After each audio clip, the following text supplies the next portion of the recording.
The Byte Podcast. Brought to you by Get Hooked TV.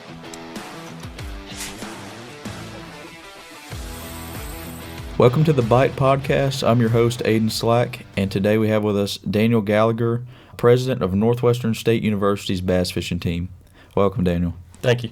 So today I just want to go over a few of the common stereotypes in bass fishing, which there are very many of. You know that very well.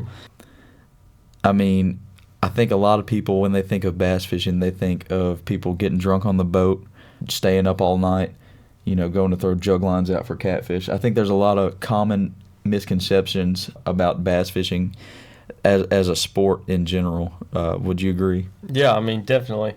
And I think when most people think of fishing, they just think of putting a line in the water. They don't think of the whole kind of commercial side of it, especially at this level that works with sponsorships and having to kind of navigate different things that the outside person would have no idea is even related to bass fishing. Yeah, and we're gonna dive into a lot of that here in the next few minutes because it's really more intricate than a lot of people think, and I think there's a lot of things that could be learned about the sport of bass fishing as a whole. So we mentioned that you're the president of Northwestern State University's bass fishing team, and that already shows some form of structure. So could you tell us a little bit about that? Yeah, so we are a club sport and a registered student organization here at Northwestern. So we have officers like any other organization you would think of. So we have a president, vice president, treasurer, secretary. I mean, you name it, and you could think of any prior example of any other organization that you may have been in.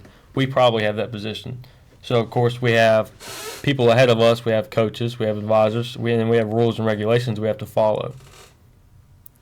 And so there's a lot of structure to the team. I think a lot of people commonly just think that it's all thrown together, and we just go and fish at Chaplain Lake here on campus.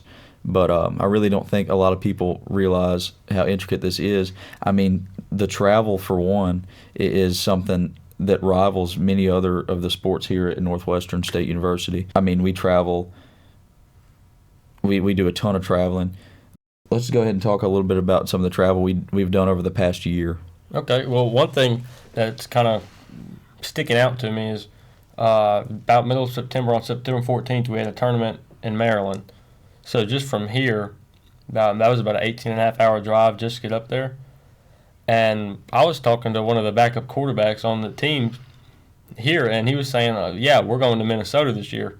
And then, a natural follow-up to that is, oh, man, that's cool. Like, we're fixing to go to Maryland next week. And it just blew me away. Like, people do not realize that there really is that much travel in this.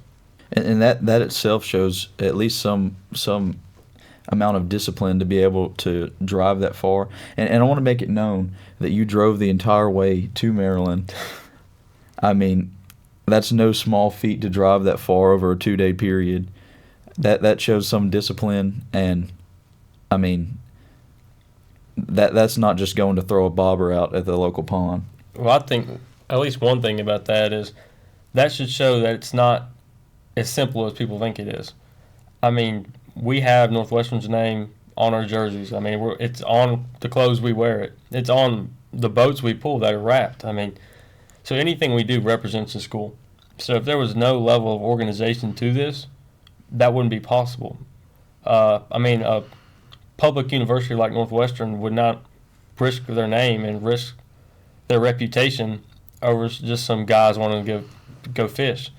I mean, there's actually safety training and driving training and things we have to do to be able to even go off campus.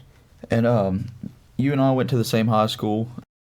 We fished in high school, and we also signed at a high school, which is something I think a lot of people don't realize bass fishing offers, is there are real opportunities in the sport in high school and then into the collegiate scene. So I'm going to just go ahead and talk about a little bit about what that signing day was like. So Northwestern actually came out. They had a banner, and they came and brought it out. We had a signing day just like they would do for football, baseball, basketball, any of those mainstream sports that people really think of when you say, athletics at a university, at a collegiate level. So do you have anything that stood out to you about our signing day? I mean, it's just a lot more formal than people would think. It's like this is like you said. I know our school, for example, had like a big signing day. Well, we weren't determined on where we were going to college then. So later on, Northwestern came and still provided us with a signing day at a later date, but that didn't make it any less official. We still had the banner. We still had representatives from the school. We had guys from the team at the time come. I mean, we even signed a piece of paper like anybody else would, accepting our scholarship. I mean, I know you. I mean, you, for example, your first year, I think, was paid for, if not because of being on the fishing team. Yeah, scholarships are a big part of the Northwestern State University's fishing team, thanks to families like the Poche family, and it paid for my first year of school just to be able to fish here at Northwestern. I mean, that really shows how official the fishing team is, no pun intended. Fishing can literally pay for your first year of college, and not only can it pay for it, but it can determine what school you go to, because to be honest with you, bass fishing was the determining factor for me to go to Northwestern State University over maybe, I could have went somewhere closer like LSUS, but the opportunities that the fishing team had here with the scholarship and the opportunities to travel so far and see so many parts of the country, I just couldn't pass up. And yeah, I was in the exact same boat with that. I mean, if I would have went to LSUS, I would have got more academic scholarships. And Northwestern, while they might have not matched the academic scholarships, I wouldn't be able to get the fishing team experience, to be able to travel the country and meet these people and run like I am now. It's kind of like running a business.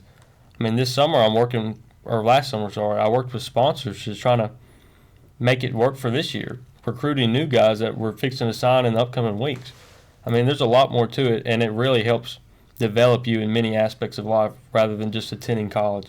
I mean, we have an event this weekend for Inside View Day, and you just did a lot of the work to get that all set up and everything. Can you dive into a little bit about what it's like to set up an event for the NSU fishing team? Yeah, so this weekend, this Saturday, we have Inside View Day, which is where potential new freshmen, and I think maybe transfer students, can come to the university and they experience what it's like. They go to a football game and their tickets are free, and they get to browse student organizations here on campus. Well, setting that up, I wanted to stand out a little bit, and we have, like I just mentioned before, the wrap boats. So what would stand out more than a wrap boat with the school's name on it? So I discussed with one of the heads of RSOs about bringing our boats and letting potential students see them and see kind of what we're about. So it's setting up something interactive too, and that's going to get somebody's attention and maybe even entice them to come here if they have offers from other schools to fish. So it can be a lot of work, but it's something that just you can determine, and everybody on the team. I mean, Aiden's going to work it. Aiden helps play a part of something bigger than himself and maybe change someone's life by convincing them to go here. And it truly does change your life. I know that sounds cliche, but I mean, like I said earlier, it was the deciding factor for me to come to this university, and it has opened the doors for so many other opportunities. I've joined Greek Life. I've got involved in the communications department, and that's now where I want to, that's what I want to do for the majority of my professional life is communication work. What we're doing right now, and I would have never came across this if it wasn't for the NSU fishing team coming out, doing a sign-in day, and it just made me realize that there's actually a future in this, and I could continue it into college. A lot of these events, like we're doing Saturday with Inside View Day, they help build connections. They help build ways for us to see how to work with professionals and just how to get our name out there. And I think that's another really important thing that the NSU fishing team offers is these connections. I mean, absolutely.